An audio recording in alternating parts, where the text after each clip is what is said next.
अल्लाह पाक से मांग मांग कर रात के 3-4 बजे से जो बना जिसने जो बताया। तो अल्लाह से मायूस ना हो कि अल्लाह को पुकार पुकार के मैं थक गया हूं, ये जुमला नहीं कहना चाहिए। इसके अंदर एक बात सिर्फ समझने की जरूरत है बिलाल भाई, ये बात समझने की जरूरत, जो तावीज़ात हैं या ये धुआं है या जो बकरी की सीरी है या उल्लू का सर है या चील के पर हैं, ये अब तो लोग ऊंट पे भी करना शुरू हो गए हैं, ऊंट की हड्डी पे। हाँ, क्योंकि पहले लोग समझते हैं ऊंट की हड्डी से जिन्नात भागते हैं, तो अब काले इल्म वालों ने ऊंट की हड्डियों पे भी जादू करना शुरू किया। लेकिन ये जादू होता है अल्फाज का। जैसे आपने ये बात की कारोबार की या रिज़्क़ की, वो कोई कारोबार के ऊपर बंदिश नहीं होती, ये बात समझने की जरूरत है। ये बंदिश होती है या इस बंदे के दिमाग के ऊपर, जो बंदा काम कर रहा है इसको सुस्त करना है। अच्छी नजर भी लग जाती है। ये मुआशरे में होता है कि वालिद ने या वालिदा ने अपने बच्चे को देखा प्यार से तो वो गिर पड़ा। बिस्मिल्लाहिर्रहमानिर्रहीम, अस्सलामु अलैकुम वरहमतुल्लाहि वबरकातुहू। अल्लाहुम्मा सल्लि अला मुहम्मद व आलि मुहम्मद, रब्बि इश्रह ली सदरी वयस्सिर ली अमरी वहलुल उक़दतम मिन लिसानी यफ़क़हू क़ौली। आमीन। ख़वातीन हज़रात, आप देख रहे हैं कुतुब ऑनलाइन और मैं हूँ बिलाल कुतुब। और आज का दिन जो होता है वो आपके साथ वज़ाइफ डिस्कस करने का होता है, आपके वो मसाइल जिनको कि आम फहम दुनिया के अंदर हम अपनी ज़ुबान में कहते हैं कि रूहानी मसाइल होते हैं, उनके ऊपर बात करने का होता है। हमारा नंबर आपके सामने होता है और आपकी कॉल्स का हमें इंतज़ार होता है। हमेशा की तरह एक खूबसूरत शख्सियत भी हमारे साथ होती है। खूबसूरत होना भी एक बात है और खूबसीरत होना भी जो एक बात है, और इन दोनों का मजमुआ जो है वो आज हमारे साथ है। शाम भाई, अस्सलाम वालेकुम। वालेकुम अस्सलाम। अल्लाह का। शाम भाई, आम तौर पे लोग जो है ना एक लफ्ज इस्तेमाल करते हैं, बंदिश है। ये बंदिश क्या होती है, पहले तो ये समझा दें। बिस्मिल्लाहिर्रहमानिर्रहीम। बिलाल भाई, पाकिस्तान के या बरे सगीर के उर्फ में बंदिश जिसको कहा जाता है ना, मैं तो वैसे इस लफ्ज का कायल इसलिए नहीं हूं कि होना भी नहीं चाहिए, लेकिन चूंकि इसकी ताबीर जादू की है या तवीज़ात की है, इसलिए हम कहते हैं चलो यार अब ये ठीक है। वरना अगर ये समझा जाए कि किसी की बंदिश कर दी गई है या किसी ने बंदिश कर दी है, पकड़ हो गई, कोई पकड़ हो गई है, तो ये बात ये कहनी चाहिए कि किसी के ऊपर जादू हो गया। ये बेहतर ताबीर ये है, किसी के ऊपर ताबीज कर दिया गया, क्यों, ये बेहतर ताबीर है। क्योंकि बंदिश से मुराद कई मर्तबा ना अकीदे का एक मसला भी हो जाता है कि क्या कोई इंसान किसी के रिज़्क़ को बंद कर सकता है, ये अकीदा नहीं होना चाहिए। हाँ, जादू कर सकता है, जिन्नात करके रुकावट डाल सकता है, उसके जहन के ऊपर असरात मुरतब कर सकता है, उसके मामलात को गड़बड़ कर सकता है। तो अगर बंदिश से मुराद ये है कि मेरे कारोबार के ऊपर किसी ने जादू किया हुआ है जिसकी वजह से उस तरह नहीं चल पा रहा, तो ये दुरुस्त है। मेरे ऊपर कुछ जिन्नात को भेजा गया शैतानी आमलों ने काला इल्म करके, ये बात दुरुस्त है। लेकिन अगर ये कहा जाए कि मेरे पे बंदिश हो गई है, फसने मेरा रिज़्क़ रोक दिया, रिज़्क़ रोकने वाली जात अल्लाह की है, रिज़्क़ खोलने वाली जात अल्लाह की है। और इसको अगर मजीद फैलाया जाए तो इसके अंदर एक आता है नजर बद और एक होता है हसद। रसूलुल्लाह सल्लल्लाहु अलैहि वसल्लम की सही हदीस है बिलाल भाई, मेरी उम्मत की बहुत बड़ी तादाद नजर बद से फोत हो जाएगी, नजर बद से फोत हो जाएगी। नजर बद एक ऐसी चीज है जो ऊंट को हंडिया तक पहुंचा देती है, ये भी हदीस सही है। इसका मतलब है नजर बद का लगना बरहक है और उससे बचाव की तदाबीर भी कुरान और सुन्नत में मौजूद है। ये मैं और आप गाफिल होंगे, आप उम्मत का वो आखिरी दौर चल ही रहना, हम गाफिल हैं उन दुआओं से, तो अब नजर बद लगना आम है। हसद, नजर बद भी बंदिश है। नजर बद को भी मुआशरे में बंदिश समझा जाता है। मैं तो बंदिश का जुमले का ताबीर, अगर नजर बद लग जाती है, मिसाल दे रहा हूं, नजर बद ऐसी चीज है बिलाल भाई, इस बंदे का कारोबार बड़ा अच्छा चल रहा है, बगैर माशा अल्लाह कहे मुंह से ये अल्फाज निकल के ये नजर बद लग जाती है, इसकी वजह से उसका कारोबार डिस्टर्ब होगा। इसको अगर आप तबीरन बंदिश कहें तो दुरुस्त है, लेकिन असल में ये नजर बद है, असल में ये जादू है, असल में ये तवीज़ है। नजर बद जादू नहीं है, नजर बद जादू नहीं है, ये बात आपकी दुरुस्त है। नजर बद बात कर लें जी। कॉलर अस्सलाम वालेकुम। अस्सलाम वालेकुम बिलाल भाई। वालेकुम अस्सलाम। तहरीम, खैरियत से हैं बेटा?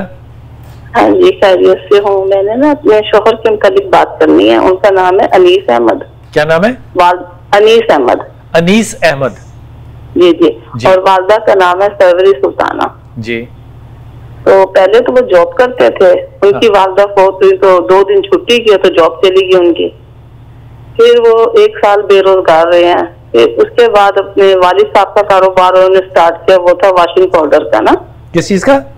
वॉशिंग पाउडर का। वॉशिंग पाउडर का, ठीक।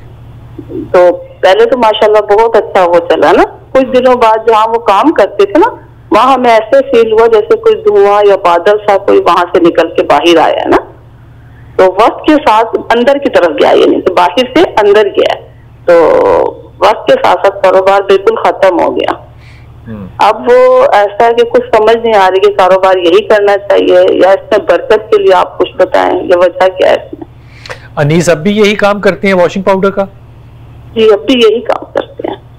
जरा हाफिज साहब की बात सुनिएगा। हाफिज लाल भाई, जब भी ये अंदेशा हो कि मेरे पर कोई बंदा या दुश्मन वार करने वाला है, तो उसके लिए तो एक बड़ा आसान वजीफा जो रसूलुल्लाह सल्लल्लाहु अलैहि वसल्लम ने खुद उम्मत को बता दिया और हजरत अबू हुरैरा, हजरत अबू अय्यूब अंसारी की हदीस में आता है, इन्होंने आयतल कुर्सी का विर्द करना, मतलब एक दफा भी चाहे पढ़ें, पढ़नी 3 दफा चाहिए, 7 दफा चाहिए, 11 दफा चाहिए, एक मर्तबा भी पढ़े और हिसार बना ले उसका आयतल कुर्सी का, तो इंशाल्लाह उस हिसार से हिसार ऐसे बन सकता है कि पानी पे दम करके पानी का छींटा लगा दे। हिसार बिलाल भाई, ये भी जो बातें हैं ना आमिलों की बड़ी मुश्किल है, पानी के ऊपर छींटा करके भी बन जाता है, हमें इस पे इतराज नहीं है, लेकिन हिसार आप जहन से भी बना सकते हैं। उंगली घुमाएं बस कि मैं, यानी अपने जहन में तसव्वुर लाके अपनी दुकान का, अपने आप बैठे हुए हैं यहाँ पे, अभी आपको दिल में वहम पैदा होता है, बच्चे का मिसाल दे रहा हूँ, तो आप अभी आयतल कुर्सी पढ़ के उसके हिसार यहाँ पे बैठ के बना सकते हैं। इसमें क्या मसला है, ये कोई मुश्किल काम नहीं होता। ये हिसार बनाएं जहां पे ये कारोबार करते हैं, उसके इर्द गिर्द हिसार को कायम करें। अल्लाह के फजलो करम से कोई जादू, कोई तवीज, कोई ये जो बात है ना, देखें इन्होंने 12 की निशानी बताई है, वो सफेद।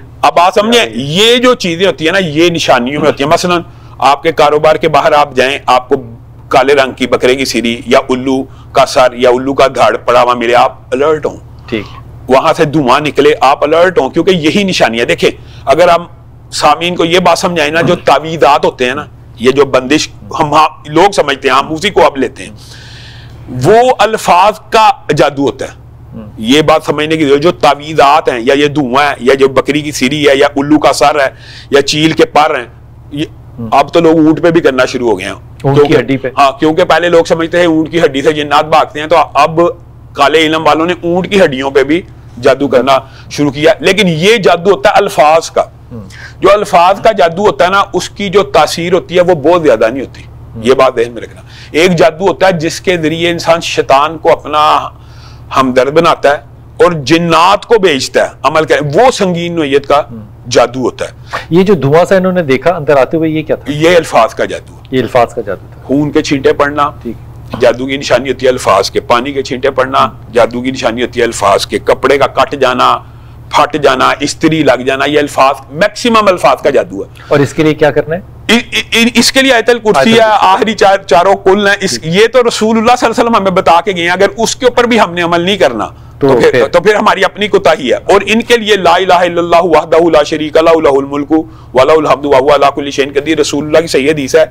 सुबह शाम जो बंदा पढ़ता है, रसूलुल्लाह कह रहे हैं, उसके ऊपर जादू असर ही नहीं कर सकता। नहीं, अगर हो भी गया हो तो असर नहीं करेगा। कम से कम वो एक 24 घंटे के लिए महफूज है, तो अपनी जिंदगी की रूटीन बना ले तो महफूज हो गया। जो जिन्नात का जादू है ना, जो जादू जिसके जरिए जिन्नात को भेजा जाता है बहरहाल, उसके लिए ये जो अल्फाज के जादू है ना, इसके ऊपर हर बंदा अपनी खुद ट्रीटमेंट 99% कर सकता है।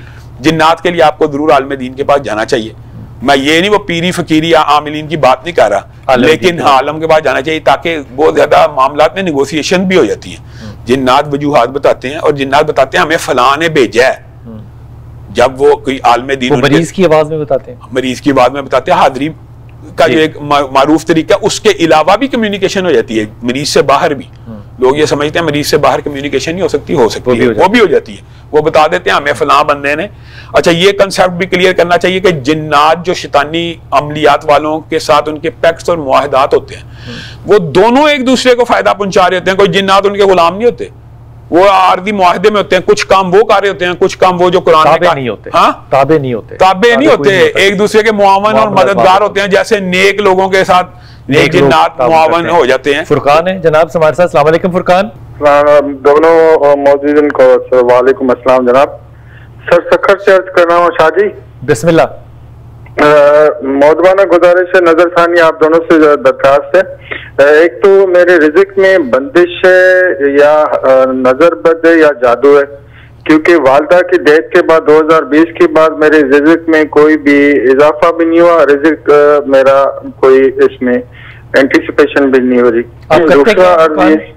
दूसरा ये कि जाहिरी बात नहीं, दुश्मन मेरे बहुत हो गए, हालांकि मैं रिजर्व रहता हूँ, निकलता भी कम हूँ, सिर्फ अपने काम से काम रहता हूँ। फुरकान आप करते क्या हैं?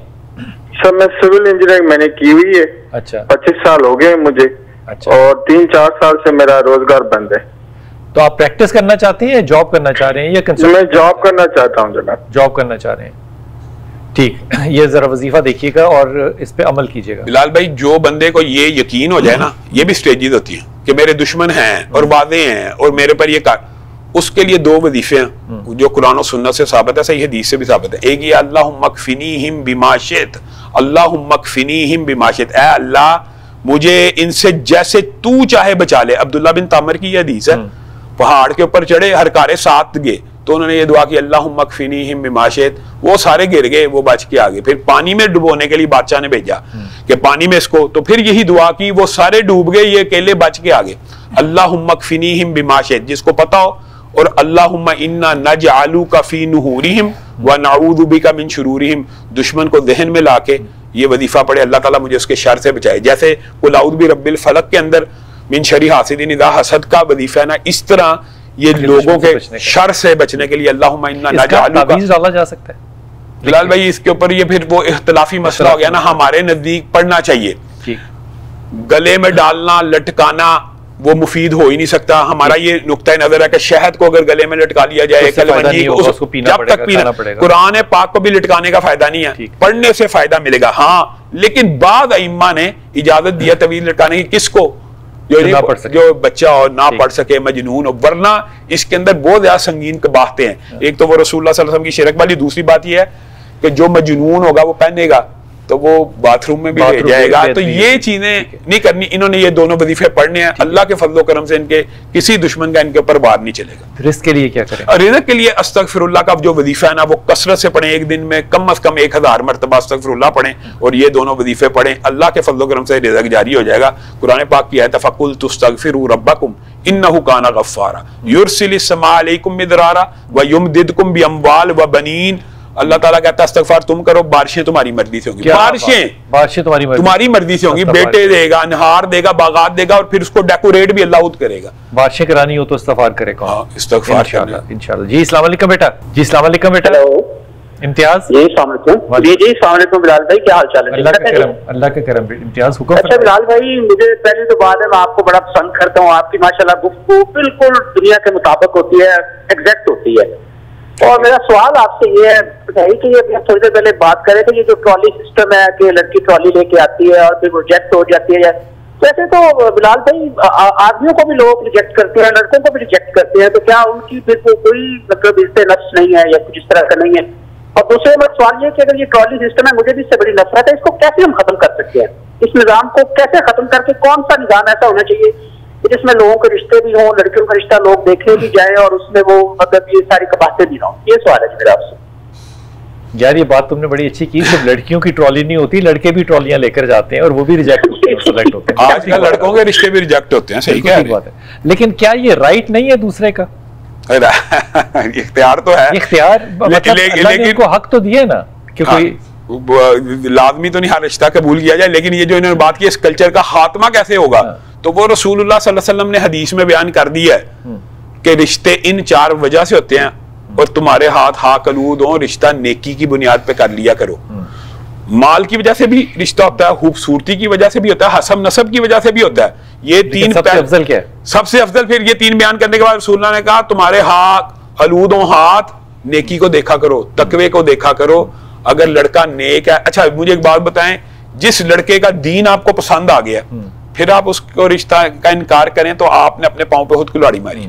जिस बच्ची का दीन आपको पसंद आ गया, शक्ल में कुछ कमी है, हसब नसब या माल में कुछ कमी है, दीन पसंद आ गया, आप उसको रिजेक्ट करेंगे, आपने खुद अपने पांव पे कुल्हाड़ी मारी है।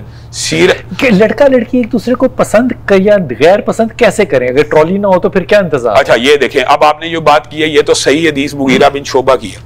हजरत मुगीरा बिन शोबा रसूलुल्लाह सल्लल्लाहु अलैहि वसल्लम के पास आ गए और कहने लगे मैं फलान सारी के घर मेरी बातचीत चल रही है बच्ची की, तो मैं तकरीबन फाइनल हो रही है, तो रसूलुल्लाह सल्लल्लाहु अलैहि वसल्लम ने वहां पे उम्मत के लिए रहनुमाई के लिए एक जुमला बोला था, कहा मुगीरा तुम उसको एक नजर देख लो। और आगे अगला जुमला क्या था? ताकि बरकत हो जाए, एक नजर देख लो ताकि बरकत हो जाए। यहां से उम्मत के लिए बहुत से मसाइल निकलते हैं। नंबर 1 कि रिश्ते के वक्त बच्ची को देखना जायज है। दूसरी बात ये कि इस्लाम में चेहरे का पर्दा, क्योंकि यहाँ पे रसूलुल्लाह सल्लल्लाहु अलैहि वसल्लम चेहरा देखने का हुक्म दे रहे हैं, कोई बराहना देखने का हुक्म। अब मुगीरा बिन शोबा के अल्फाज सुने आगे, अंसारी के घर जाते हैं, ये अब बात आई है, कुदरत कितनी गैरत की बात है।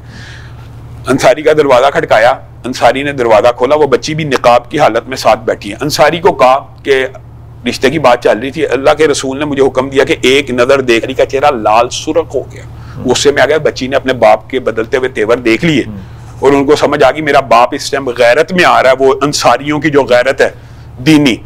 तो उस बच्ची ने मुगीरा बिन शोबा को मुखातब होकर कहा, अगर तुझे रसूलुल्लाह सल्लल्लाहु अलैहि वसल्लम ने हुक्म दिया है तो तू एक नजर देख ले, वरना यहां से दफा हो जा। क्या बात है। और फिर उन्होंने कहा कि रसूलुल्लाह ने हुक्म दिया, एक निकाब उठाया, देखा, हजरत मुगीरा ने कहा मुझे पसंद आ गया, और खुद बयान करते हैं फिर 60 साल तक इस बच्ची के साथ शादी चली और हमारे से बाबरकत जोड़ा मदीने में कोई नहीं था। क्या बात। बरकत ऐसे आएगी कि रसूलुल्लाह सल्लल्लाहु अलैहि वसल्लम की हदीस में ट्रॉली के बगैर भी देखा जा सकता है। नेक सीरत होना, एक नजर जरूर देखना चाहिए। इसका एक और इज्तिमाई और मुआशरती पहलू पता क्या, मैं तो वेखी नहीं सी, कहन ते रिश्ता कीता थी, मैं नहीं पसंद आई। ये बच्चा कभी उधर पेश कर सकता है जिसने एक नजर देखा हो? लड़की भी कर सकती है ना। तो इसका मतलब ये एक नजर देख लेने में कोई हरज और अचंभे की बात नहीं है। इस बात को ना इनफॉर्मल रखना चाहिए। ये बात है, तस्वीर देख ली जाए, तस्वीरें देख ली जाए, कोई इनफॉर्मल। ये जो बाहर घूमते फिरते, मैं आपको एक बात बताऊं, ये जो आप बात कहते हैं ना, मेरे दिल में तो इससे भी सख्त बात आती है। हमारे अल्लाह के फजल से दीनी घरानों में तो ये कल्चर नहीं है, लेकिन ये जो बच्ची का ट्राली लेके आना ना, अल्लाह की कसम, ये तो ऐसे है जैसे भेड़ बकरियों को सजा संवार के सामने। ये कंसेप्ट अब चल गया मुआशरे में। इसको खत्म कैसे करना है, इसको आपने मैंने खत्म करना है, लोगों के ब्लॉक करके खत्म करना है, इसको कंडेम करना चाहिए, इसको रोकना चाहिए। और फिर भी एक बात जरूर कहना चाहूंगा कि रिश्तों को आसान करना चाहिए। रिश्ते मुश्किल नहीं होने चाहिए। हमारे मुआशरे में रिश्ते बहुत मुश्किल हो गए। आम मसाइल आप देखिए, जितने कॉलर आते हैं 70%, इसका मतलब है मुआशरे में रिश्तों की कमी भी पैदा हो गई है और रिश्तों का इंतखाब बहुत मुश्किल हो गया है। उसकी वजह यह है कि गैर इस्लामी सोसाइटी हमारे यहाँ ये है, अल्लाह माफ करे, मैं ये नहीं कह रहा, एक रिश्ता टूट गया दोबारा होता नहीं, यहां पे पहले नहीं हो रहे। तो इस्लामी कल्चर में तो एक टूट गया, दूसरा भी हो गया, तीसरा भी हो गया, चौथा भी हो गया, तब मसाइल ही नहीं थे ये वाले। तो और मैं हमेशा ये भी सोचता हूँ कि हमारे बुजुर्ग जो थे वो एक दूसरे को उन्होंने कैसे देखा होगा, जबकि देखा होगा वो सारे पढ़े लिखे लोग थे। बहुत से ऐसे कल्चर्स डेवलप हो सकते हैं जिसमें कि आप किसी को ये एहसास ना होने दें कि मैं आपको देख रहा हूँ। ये भी बिल्कुल हमारे मिलाद की महफिलों पे एक दूसरे को लोग जो है वो खास तौर पे अपने बच्चे को कहते हैं तुम मुझे ले जा जाना, मैं तुम्हें वहां पे बच्ची जो है वो मुझे रुखसत करने आएगी, तुम देख लेना। कोई बहाना हो सकता है जो कि रीजनेबल हो और रिस्पेक्टफुल हो और देखने और दिखाने वाले को ये एहसास ना हो कि आई एम बीइंग वॉच्ड या आई एम बीइंग जज्ड। ये बड़ा इंसल्टिंग है बिहेवियर। करने की अगर नीयत हो तो मुझे पक्का यकीन है कि ये किया जा सकता है। हमारी शायद इन बातों में बहुत ज्यादा दिलचस्पी होती नहीं। सबसे ज्यादा ये भी फिर बच्ची और बच्चे के अंदर एहसास कमतरी ये भी पैदा हो जाता है, रिजेक्शन, रिजेक्ट। ये जो नफ्सियात को मसला होता है, बहुत बड़ा नफ्सियाती मसला होता है। किसी के साथ भी हो, लड़के के साथ हो या लड़की के साथ हो, यू आर बीइंग रिजेक्टेड, तो बहुत ही एक नफ्सियाती प्रेशर बन जाता है। छोटा सा वक्फा वापस आ। बिस्मिल्लाहिर्रहमानिर्रहीम। जब बंदिश की बातें होती है तो ज्यादातर हमारी जो बंदिश होती है वो दो चीजों के ऊपर लोग करते हैं, एक रिश्ते पे और एक कारोबार पे। इन दोनों का सवाल करूंगा हाफिज साहब से, लेकिन पहले फातिमा से बात कर लें। जी फातिमा, अस्सलाम वालेकुम। जी मेरा बेटा। जी मुझे एक पूछना था बिलाल भाई, मेरी 3 बेटे हैं माशाल्लाह। और कुछ लोग कहते हैं कि आपके शौहर का ऐसा किया गया है जिसकी वजह से बेटे नहीं हो पा रहे, नजर बचे, तो बंदिश ऐसी दी हुई है। बेटे हैं बेटियां हैं? जी बेटियां हैं मेरी 3 बेटियां हैं। ये जो मामला है बंदिश वाला, इसको तो अभी एक तरफ पैक करके रख दो। बच्चियों को जो पढ़ना चाहिए रिश्ते के लिए, इस पे तवज्जो करना और हाफिज साहब की इस बात को सुनना। हाफिज साहब, रिश्तों की किसी की भी बंदिश हो, जिसको हम बंदिश कहते हैं, वरना तो वो रुकावटें जो जादू या तवीज़ात के जरिए, उसके लिए वही वज़ाइफ हैं कि वो पहले मुअव्वज़तैन पढ़े, ला इलाहा इल्लल्लाह वहदहु ला शरीका लहु लहुल मुल्कु व लहुल हम्दु व हुवा अला कुल्लि शैइन क़दीर पढ़े, ये बंदिशें खत्म हो, और उसके बाद रिश्तों का वजीफा पढ़े, रब्बी इन्नी लिमा अनज़लता इलैया मिन खैरिन फ़कीर, सूरत कसस आयत नंबर 24। और ये जो बात है ना, मुझे कुछ बहन की बात समझ नहीं थी आई कि मियाँ बीवी का भी झगड़ा आपस में, मुझे नहीं समझ आई, हमें भी नहीं समझ नहीं आई, लेकिन अगर उसके अंदर भी माँ बहन मोहब्बत मुवद्दत का रिश्ता कायम करने चाहते हैं तो अल्लाह से मदद मांगनी चाहिए। अल्लाह के सामने हाथ बेरी के पानी के नहाने से कोई फर्क होता है? बेरी के पानी के नहाने से जो नजर के जो असरात होते हैं ना, वो दूर होते हैं। ये तो बात कुरान और सुन्नत से साबित है। मुख्तलिफ असल में ये आप इनको कह लें कि मुजर्रबात हैं, तजर्बे और मुशाहदे के अंदर ये बातें आती है। टोटके भी हैं, लेकिन ये बात तो बेरी के जो पत्तों वाली है, ये तो कुरान और सुन्नत से भी साबित है। बुनियादी तौर के ऊपर मैं ये समझता हूँ कि जब बंदे को ये पता लगता है ना कि बंदिश हुई हुई है, जैसे आपने ये बात की कारोबार की या रिज़्क़ की, वो कोई कारोबार के ऊपर बंदिश नहीं होती, ये बात समझने की जरूरत है। ये बंदिश होती है या इस बंदे के दिमाग के ऊपर, जो बंदा काम कर रहा है इसको सुस्त करना है, इसकी सलाहियतों को तबाह करना है, या जिस बंदे के साथ जिसका कारोबार है उसके दिल में नफरत डालनी है इस बंदे की। ठीक, ये हम ये समझते हैं शायद कारोबार के ऊपर बंदिश होगी है। ये अपने ऊपर इंसान के ऊपर असरात होते हैं जादू के। अगर एहतियातन इंसान हर हफ्ते या हर महीने या चांद की पहली तारीख को या आखिरी तारीख को एक दफा नहा ले बेरी के पत्तों अच्छा, से, वो जो बिलाल तो भाई बुनियादी तौर पे वो जो बेरी के पत्तों की हदीस रिवायत आती है ना, वो ये है कि जिस बंदे के ऊपर आपको डाउट हो कि उस बंदे की नजर लगी है, यहाँ पे जादू और तबीयत का जिक्र नहीं है, वो नजर बद का है ना। आपने कहा नजर बद में वो बड़ा मुजर्रब है, क्यों? आपको लेट्स सपोज अंदाजा हो गया मुझे फलां की नजर लगी है, आप उससे वुजू का पानी मांग लें। अगर वो नहीं देता तो ये भी आपको मैं बताऊं, उसका तरीका ये है कि आप किसी भी 5 वक्त के नमाजी से गुस्ल का या वुदू का पानी मांग लें, उसके अंदर बेरी के पत्ते डाल के नहा लें, नजर खत्म हो जाएगी। क्या बात? ये तो सही तरीके, ये तो सुन्नत के मुताबिक तरीका ना। किसी से मांगना है, किसी से पानी मांगना। और मैं ये समझता हूँ, मेरा ये नुक्ता नजर है कि अपनी वालदा, जो जिन लोगों के घर में माँ या बाप मौजूद है और नमाजी है 5 वक्त, उनसे के उनके वुदू का पानी बचा हुआ या उनका नहाया हुआ पानी बचा हुआ थोड़ा लेके वो बाल्टी में डाल ले, उसको भर के बेरी के पत्ते डाले और नहा ले, नजर तो हट जाएगी उसी वक्त। लेकिन जादू और तवीज का बेरी के पत्तों से कोई ताल्लुक नहीं। आमतौर पे जिस चीज को हम नजर बद कहते हैं, नजर खैर भी हो सकती है। ये रसूलुल्लाह, एक बात तो आपने जो बात की है ना, इसको अगर हम जरा वसी करें ना तो इसको हम नेक फाल कह सकते हैं। तो रसूलुल्लाह सल्लल्लाहु अलैहि वसल्लम से साबित है कि नेक फाल लेनी चाहिए, बद फाल लेनी नहीं चाहिए, लेनी ही नेक फाल चाहिए। जैसे रसूलुल्लाह सल्लल्लाहु अलैहि वसल्लम ने कहा सुहेल आगे, मामला सहल हो गया, सुहेल के नाम से कि मामला आसान हो गया, सहल हो गया, अब सुलह हुदैबिया का मामला लिखा जाएगा। और अगर बंदा के यार सुबह सुबह किन्ने पैड़े आदमी ने मुंह लग गए, ये बदफाला, ये इस्लाम में हराम है, ये इस्लाम में हराम है, हराम है। इसको बदगुमानी या बदफाल, बदफाल है ना, बिल्ली काली ने रास्ता काट लिया है, अब मैंने सफर नहीं करना, इसको कहते हैं बदफाली। बदफाली लेना हराम है और नेक फाली लेना हलाल है। हलाल नहीं, मुस्तहब और नेकी है। कैसे? सुबह सुबह गाहक आ गया, देखें एक ही बात को 2 तरीकों से डील किया जाएगा। सुबह सुबह गाहक आ गया, मैं नहीं देना उधार, उधार दांगा, सारा दिन उधार दा कस्टमर आएगा। और सुबह सुबह उधार का गाहक आ गया, मैं इसको उधार दूंगा कि रसूलुल्लाह सल्लल्लाहु अलैहि वसल्लम ने फरमाया जो अपने किसी मुसलमान भाई को उधार देता है, उसको जब तक उसके पास उधार रहता है उतने पैसे रोजाना खर्च करने का सवाब मिलता है। क्या बात? दोनों में फाल का फर्क आ गया। नेक फाल लेना मुस्तहिब है, जायज है, सुन्नत है। इसी तरह जो आप कह रहे हैं नजर अच्छी, जो हमारे मुआशरे में समझी जाती है, ये कंसेप्ट भी क्लियर कर लें, अच्छी नजर भी लग जाती है। ये मुआशरे में होता है कि वालिद ने या वालिदा ने अपने बच्चे को देखा प्यार से तो वो गिर पड़ा, इसको बद नजर नहीं कहते, इसको अच्छी नजर कहते हैं। और उस मोहब्बत और चाहत की वजह से उस बच्चे का गिरना ये भी साबित, ये भी हो सकता है। जमीला हमारे साथ है जी। जमीला, अस्सलाम वालेकुम। वालेकुम अस्सलाम। जी मेरा बेटा भाई मैं बेवा हूँ 3 साल से, मेरा बेटा इन्हें 10 की है, मोटरवे ना उन्हें इंटरव्यू सारा कुछ हो गया, लेकिन ना लेटर नहीं आ रहा था। बेटे का क्या नाम है? मोहम्मद मनीब हैदर। उसने मोटरवे पुलिस के लिए अप्लाई किया है? हाँ, लाहौर। टेस्ट पास हो गए? टेस्ट वगैरह सारा पास है। हाँ, बस लेटर कह रहे आ जाएगा, कल 6 माह हो गए लेटर नहीं आ रहा। तो अल्लाह खैर करेगा, आ जाएगा, घबराने की क्या बात है? नहीं, 2-3 जगह ने इसने अप्लाई किया है, ऐसे जैसे बंदिश नहीं होती, ऐसे है इसके दोनों बेटों को ना, ऐसे ही एक तो मजदूरी कर रहा है बेटा। नहीं, पहले तो वो मोटरवे वाली बात कर लेना। मोटरवे का उसका लेटर आपको क्यों लगता है कि नहीं आएगा?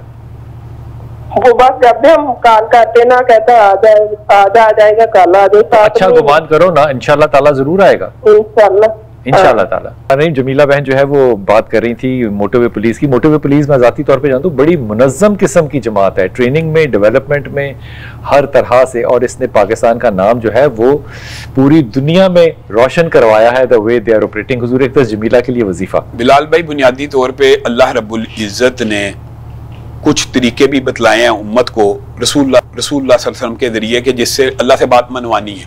ठीक, रसूलुल्लाह सल्लल्लाहु अलैहि वसल्लम ने वो भी हमें रहनुमाई की है, उसमें से एक इसमें आदम का वजीफा है। तो ये बैन सिर्फ 7 दिन, हर रोज 313 मरतबा, पूरे दिन में जब मर्जी बिस्मिल्लाहिर्रहमानिर्रहीम अलिफ लाम मीम अल्लाहु ला इलाहा इल्ला हुवल हय्युल कय्यूम या वाहिद या दल जलाली वाल इकराम का वजीफा करें, सिर्फ 7 दिन। और उसके बाद जो जी चाहे दुआ करें। अव्वल आखिर दुरूद शरीफ लाजमी पढ़ना है, 1 दफा पढ़ें 10 दफा पढ़ें, ये इनकी मर्जी है। ये 313 मरतबा पढ़ के दुआ करें, अल्लाह रब्बुल इज्जत इनकी इस दुआ को सुनेगा। और मैं एक बात जरूर कहना चाहता हूँ, वजीफा एक दफा और बता। बिस्मिल्लाहिर्रहमानिर्रहीम, अलिफ लाम मीम, अल्लाहु ला इलाहा इल्ला हुवल हय्युल कय्यूम, या वाहिद या ज़ल जलाली वल इकराम। बड़ा आसान है, थोड़ी देर में याद हो जाता है। 313 मरतबा पढ़ें, सिर्फ 7 दिन जो आपका लेटर इंशाल्लाह आएगा। और मुझे एक बात बताएं, सहाबा तो जूते का तस्मा भी अल्लाह से मांगा करते थे। और एक हदीस में आपके सामने शेयर रखना चाहता हूँ, हम अल्लाह से मायूस हो जाते हैं, ये बंदिश, ये जादू, ये रसूलुल्लाह सल्लल्लाहु अलैहि वसल्लम ने फरमाया, एक आदमी उठे आदम का एक बेटा, अल्लाह से मांगे क्या? जमीन और आसमान के माबैन जितना खजाना अल्लाह से मांग ले। दूसरा, तीसरा, 7 अरब आज दुनिया में, खरब हा खरब लोग अल्लाह से जमीन और आसमान के सारे खजाने मांग लें और अल्लाह सबको देता चला जाए, तो अल्लाह के खजानों में इतनी भी कमी नहीं आती जितनी समुद्र से जब तुम सुई निकालते हो उसके ऊपर एक पानी का कतरा जो लगा होता है, उस कतरे से समुद्र में कितनी कमी आती है। अल्लाह इतना बड़ा बादशाह है, अल्लाह से नहीं मांगना। वजीफा एक दफा और बता दें। अलिफ लाम मीम, बिस्मिल्लाहिर्रहमानिर्रहीम पढ़ना हर दफा। बिस्मिल्लाहिर्रहमानिर्रहीम, अलिफ लाम मीम, अल्लाहु ला इलाहा इल्ला हुवल हय्युल कय्यूम, या वाहिद या ज़ल जलाली वल इकराम। बड़ा खूबसूरत, बड़ा खूबसूरत। ये इसमें आदम का वजीफा है, इसमें आजम का, इसमें आदम का वजीफा। जी मुजफ्फर, अस्सलाम वालेकुम बेटा। सर, कैसे हैं आप? खैरियत अल्लाह का करम, अल्लाह का करम। बिलाल भाई, बड़ी मुश्किलों से आपको टाइम मिला, आपसे बात करने का बहुत बहुत शुक्रिया आपका। बिलाल भाई, थोड़ी सी मैं अपना एक मुद्दा बयान कर दूं। मेरी उम्र तकरीबन 50 साल की है और जिंदगी के अंदर सिर्फ स्ट्रगल देखते हुए ही आ रहा हूँ अभी तक के। अल्हम्दुलिल्लाह अल्हम्दुलिल्लाह, अल्लाह पाक ने बहुत अच्छी चीजें दी, तमाम मामलात मेरे अच्छे रखे, लेकिन सुदखुरू और एक तरीके से कामयाब नहीं हो पा रहा। बंदिश है या क्या मामलात हैं, मुझे इसका नहीं पता। इतना थक गया हूँ, इतना थक गया। अल्लाह पाक से मांग मांग कर थक गया हूँ। ताजुद जो रात के 3-4 बजे से जो पढ़ना शुरू, जिसने जो बताया वो मैंने पढ़ा। नहीं क्या चीज है बिलाल भाई, इस हालत के अंदर आ गया हूँ कि मेरा हर चीज खत्म हो चुका है, कुछ नहीं मेरे पास अब।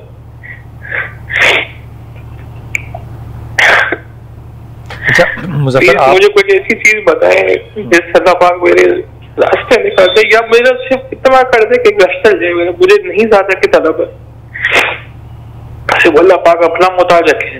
दुआ हर नमाज में ये दुआ होती है, आमीन सुमा, अल्लाह पाक अपना मोहताज रखे, मुझे बंदों का मोहताज रखे, आमीन। मुजफ्फर बिलाल भाई, एक तो बख्तारसिस के तौर के ऊपर इनको ये बात कुरान की एक आयत सुनाया, तो अम्मन युजीबुल मुस्तर्रा इज़ा दआहु व यक्शिफुस सू, और आगे चल के अल्लाह कहता है आ इलाहु माल्लाह, कौन है जो मुसीबत ज़दा, मुश्किल ज़दा, परेशान हाल की परेशानी को दूर करता है? क्या अल्लाह के अलावा कोई दूर कर सकता है?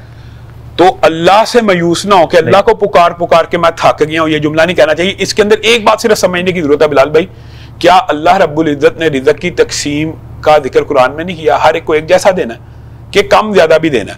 अगर भाई को यह समझना चाहिए मेहनत मजदूरी के ऊपर रिज़्क़ मिलता तो दुनिया में सबसे ज्यादा अमीर राज मिस्त्री और मजदूर होते। अल्लाह ताला की तकसीम होती है, आप उतनी मेहनत स्ट्रगल नहीं कर सकते जितना एक मिस्त्री करता है या जितना एक लोहार करता है, और उनकी दिहाड़ी का और अपनी इनकम काफी कम अज कम ये बातें भी दिमाग में हर सूरत होनी चाहिए। लेकिन इन भाई को मैं एक वजीफा बताता हूं, ये अपनी सारे दिन की इबादत के अंदर दुरूद पाक का इजाफा करें, हर नमाज के बाद 10 मरतबा दुरूद पाक पढ़ें, हर नमाज के बाद ये सिर्फ दुरूद पाक पढ़ें। उबई इब्ने काब की हदीस को सामने लेके आए तो रसूलुल्लाह सल्लल्लाहु अलैहि वसल्लम ने और बढ़ा दो वाली, एक चौथाई निसफ। तो फिर रसूलुल्लाह ने एंड में क्या कहा था? अगर तुम सारे वक्त में दुरूद पढ़ोगे तो अल्लाह रब्बुल इज्जत तुम्हारे तमाम गमों को दूर कर देगा और तुम्हारे तमाम गुनाहों को माफ कर देगा। जब गम दूर हो जाएंगे, गुनाह माफ होंगे, तो रिज़्क़े हलाल फर्राह, अल्लाह का वादा जिसके गुनाह माफ हो उसको रिज़्क़े हलाल फर्राह मिलता है। ये सिर्फ दुरूद पढ़े और इंशाल्लाह इनके गम दूर हो जाएंगे। ज़फ़र, ये कितनी खूबसूरत बात की और मैं इस बात की बहुत ही ज़्यादा तायद करता हूँ। हदीस पाक भी है, वो तो खैर एक मौजू ही नहीं है कि वो हदीस पाक गलत हो ही नहीं सकती है, और अगर अल्लाह ताला जो है वो आपके ऊपर रहम के दरवाजे खोल देगा तो यकीनन उसने मशवरा भी किसी से नहीं मांगना, दुरूद पाक पढ़ो और हर वक्त पढ़ो। और मैं इस बात को कसरत से लोगों से कहता हूँ कि जो भी वजीफा कोई भी शख्स जो बताता है उसके अव्वल आखिर भी दरूद शरीफ पढ़ना है। बिल्कुल, बिल्कुल, बिल्कुल, हम भूल जाते हैं कि आप दरूद पढ़िए, वो 1 दफा पढ़िए, 3 दफा पढ़िए, 11 दफा पढ़िए, 7 दफा पढ़िए, वो आपकी सवाब है, लेकिन आपने पढ़ना जरूर है दरूद हर तस्बीह से पहले। लेकिन इस भाई के लिए तो खास तौर पे कि वो हर वक्त जो है वो दरूद पढ़ते रहें। अल्लाहुम्मा सल्ली अला मोहम्मद व आले मोहम्मद। अपनी दुआ में याद रखिएगा, अल्लाह ताला आपको आसानियां दे और आसानियां बांटने वालों में से रखे।